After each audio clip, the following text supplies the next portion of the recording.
नमस्कार मित्रांनो, सुप्रीम कोर्टाने पेसा संदर्भातील केसची हिअरिंग तारीख पुन्हा बदललेली आहे. काय दिलेली आहे तारीख आता पुढील बघूया. या ठिकाणी बघू शकता आपण पहिली तारीख आपल्याला स्क्रीनशॉट दिसत असेल 24 सप्टेंबर 2024 ही तारीख त्यांनी सकाळी अपडेट केलेली होती आणि त्यासमोर होतं कम्प्युटर जनरेटेड. आता पुढील तारीख बघूया.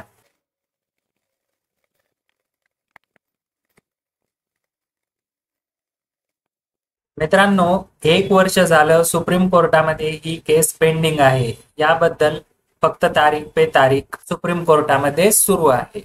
तर बघा, आता पुढील तारीख पुन्हा बदललेली आहे 18 सप्टेंबर 2024. फक्त तारीखच देणार आहात की हिअरिंग पण करणार आहात, हा प्रश्न सुप्रीम कोर्टाला विचारणार तरी कोण? आपल्याला काय वाटते याबद्दल? आता ह्या 18 सप्टेंबरला आपली हिअरिंग होईल किंवा नाही? कमेंट करून नक्की सांगा. मित्रांनो, अशाच अपडेट आपण या चॅनलवर घेऊन येत असतो, त्यामुळे सबस्क्राईब करायला विसरू नका. धन्यवाद.